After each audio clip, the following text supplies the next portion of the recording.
el propio título ya él mismo lo dice todo. Tierras hace referencia a los topónimos, es decir, nombres del lugar de La Rioja. Gentes hace referencia a nombres de personas, apodos, etc.,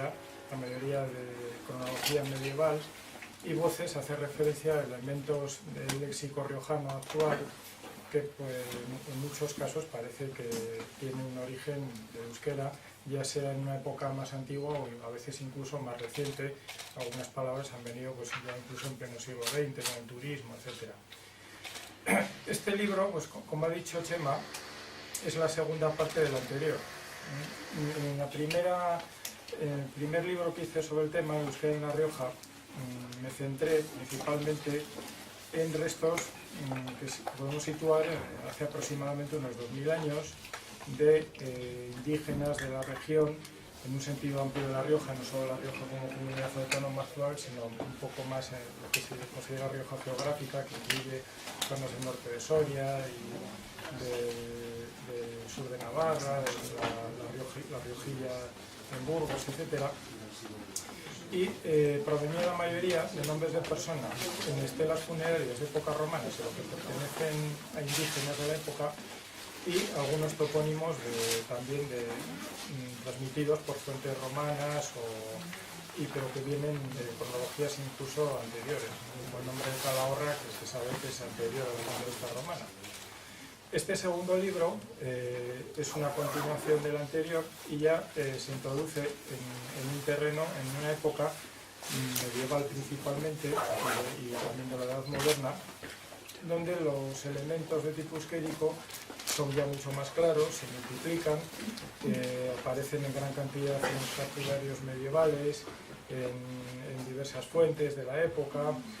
Muchos topónimos solo se han transmitido en fuentes cercanas en el tiempo, pues siglo XVIII, siglo XIX, etc., pero por el estilo deducimos que se crearon en época medieval, ya que parece que a partir de finales del siglo XV ya el euskera como lengua viva desapareció de La Rioja. Parece que el último punto en que sobrevivió en esa época, final del siglo XV, 1480 por ahí aproximadamente, sería la zona de Ezcaray, en las aldeas más altas, con mayor altitud sobre el nivel del mar, más alejadas de las grandes vías de comunicación. Y desde entonces ha quedado un corpus, un conjunto de topónimos en toda La Rioja, en estado, digamos, fosilizado, que se ha ido deteriorando fonéticamente, pero que todavía podemos reconocerlos como derivados de aquella situación de un uso bastante extendido en la Rioja antigua, perdón, en la Rioja medieval del euskera. En concreto, la mayor parte de los restos, pues hablamos del 80-90%, se concentran en las cabeceras de los valles de Alto Oja, Alto Tirón y Alto Najerilla, casi siempre por encima de 1000 metros de altura. Y hay otro bloque de menor importancia, pero también bastante interesante, en la zona de Aro y los Montes Obarenes, una serie de pueblos que hay, Galbarrui, Cellorigo, Azarra, etc., Casa la Reina, toda esa zona. Y parece deducirse que esa zona noroccidental de La Rioja, en época anterior al siglo XII, estaba comunicada con la zona sur de las cabeceras de los ríos, pero parece que la causa de que por medio, que está Santo Domingo de la Calzada y más adelante Belorado, no se encuentre casi toponimia vasca, parece relacionado con la apertura del Camino de Santiago por aquellos en la fundación de Santo Domingo de la Calzada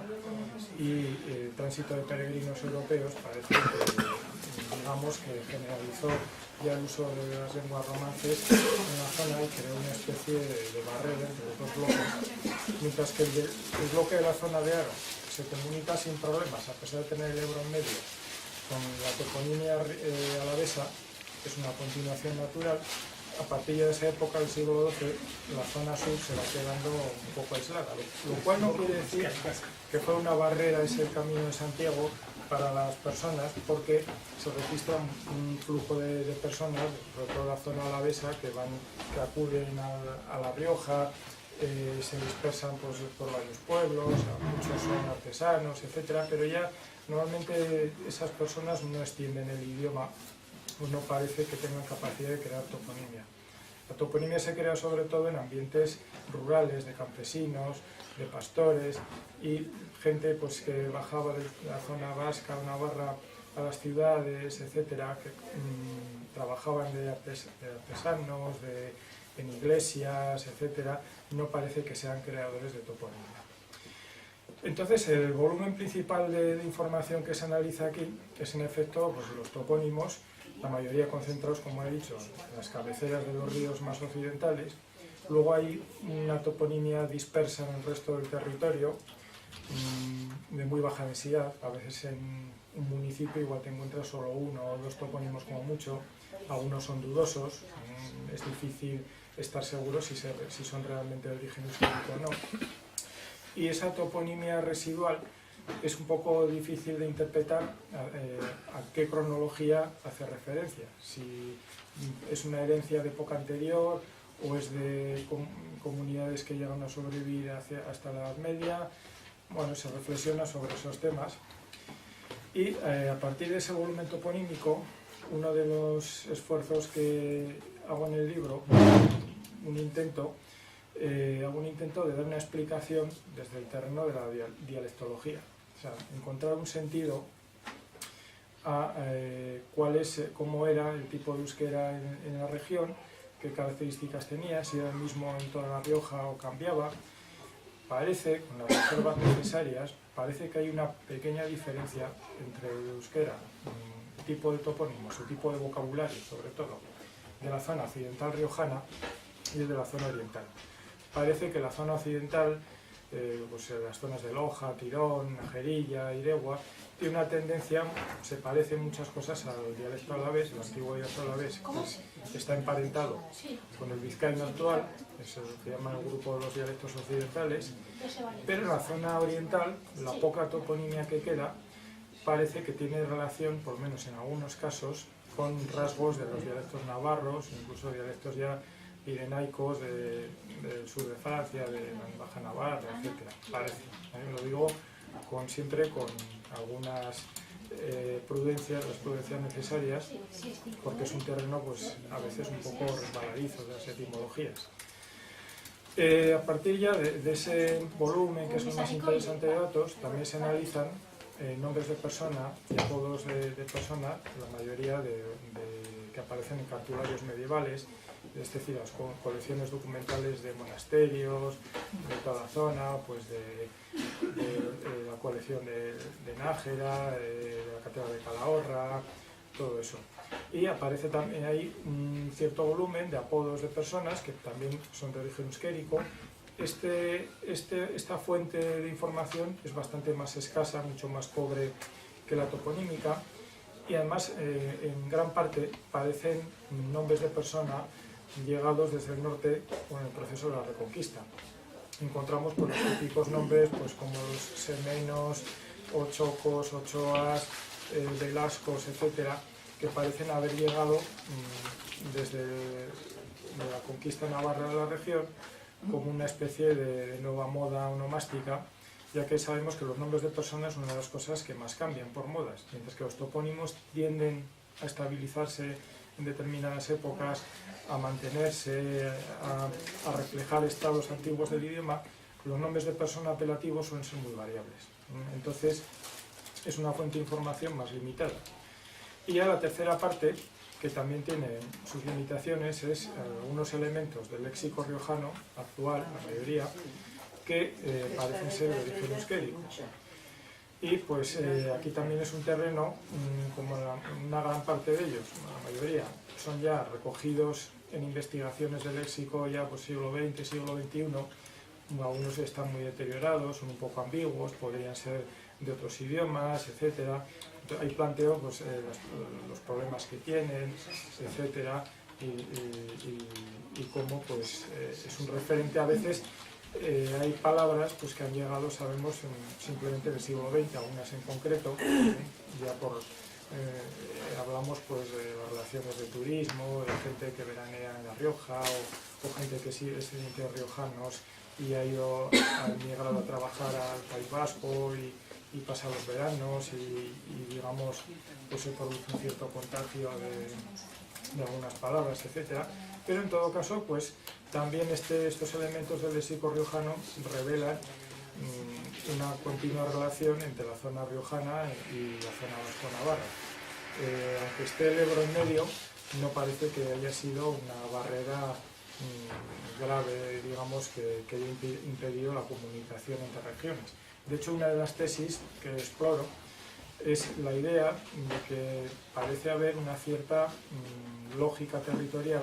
en la dispersión de los rasgos dialectales de los elementos toponímicos en La Rioja, en el sentido de que, mientras que La Rioja pertenece en su totalidad a la cuenca del Ebro, en un ambiente climáticamente mediterráneo, donde ahí se produce una serie de productos pues, agrícolas, cereal, vino, aceite, etcétera, desde hace muchos siglos, son complementarios a los productos que se generan en el mundo cantábrico, al norte, en Vizcaya, Guipúzcoa, norte de Navarra, y pienso que parece haber existido unos constantes intercambios entre el norte y sur, de lo que tenían en un sitio los portaban hacia el norte, y lo que tenían en el norte los portaban hacia el sur, y a través de las vías naturales, de los pasos de montaña, de caminos, etcétera, y rutas principales, y puede estar relacionada, o sea, puede ser la causa de esa división dialectal, la forma del territorio, del relieve y las rutas de comercio entre las dos grandes áreas, mediterránea y atlántica. También exploro, ya por ir acercándonos al final de lo que es el libro, añado un apéndice acometiendo un tema que dejé en el libro anterior en el aire, que es la compleja cuestión de cuál es el mecanismo de formación de antropónimos ya de época romana, pero de indígenas, que parecen seguir un esquema de formación de apelativos de persona mediante la unión de una base, pues un sustantivo, un adjetivo más un sufijo. Este es un tema muy complejo, porque aquí damos un salto en el tiempo hacia atrás, regresamos en esta parte final del libro a lo que estudié en el trabajo anterior, y intento explorar cuál puede ser el significado de esos sufijos que aparecen en los nombres de personas de hace 2000 años, y pienso que pueden dar claves para mejorar nuestro conocimiento del idioma en esa fase tan lejana de hace 2000 años, que es más complicada de analizar, más insegura que la actual medieval. Porque al fin y al cabo la mayor parte de los topónimos medievales de La Rioja son bastante transparentes, tienen algunos rasgos peculiares, pero en general se entienden bastante bien. Nombres como Ezcaray, pues como Naharruri, que es el nombre antiguo de Casa de la Reina, Galbarruri, que hoy es Galbarruli, etc. Ahí son nombres relativamente transparentes. Y ya, pues, esto es lo esencial que podemos decir, o sea, es un trabajo. Resumiendo, se centra en elementos ya de una época más reciente, más fáciles de analizar, que nos aportan sobre todo en el terreno toponímico una gran cantidad de información, incluso nos permiten intentar, ¿no? Recalco eso de intentar establecer unas áreas dialectales, tratar de ampliar nuestro conocimiento sobre el tema, y sigo pensando que el euskera en La Rioja no es un idioma que haya sido importado, por lo menos no únicamente, no ha sido importado hacia el sur, desde la zona norte, desde el País Vasco, de Navarra, con el proceso de reconquista cristiana en la Edad Media, sino que pienso que tiene algunas raíces más antiguas, y de hecho aprovecho ya este libro para sacar alguna nueva novedad epigráfica, es decir, nuevas estelas funerarias de época romana, que nos parece que nos van confirmando cada vez con más seguridad que había elementos euskéricos antiguos hace 2000 años en la serranía riojana, es decir, en el Camero, en las zonas del sistema ibérico, y además con el mismo patrón geográfico que la toponimia medieval, es decir, concentrándose en su mayor parte en zonas por encima de 1000 metros de altura, ¿no? Lo que apunta a una población de ganaderos, de gente un poco retirada de las grandes vías de comunicación, que han tenido una latinización, es decir, un proceso de aprendizaje de latín un poco más tardío y menos profundo que en las zonas de los valles, pues por ejemplo en Calahorra, en la Ribera Navarra, en la zona de Alfaro, etcétera, que fue una romanización muy temprana y profunda y que eliminó rápidamente el idioma de esa zona, pero que en las zonas altas parece haber resistido, y posiblemente ese euskera antiguo de La Rioja, anterior a la Edad Media, llegaría a sobrevivir en zonas altas del sistema ibérico y volvería a refundirse en la Edad Media con el que trajeran los nuevos repobladores llegados desde el norte, de la zona cantábrica y navarra, a La Rioja, al pasar a formar parte del territorio del Reino de Navarra. Entonces, lo básico, lo esencial sería esto: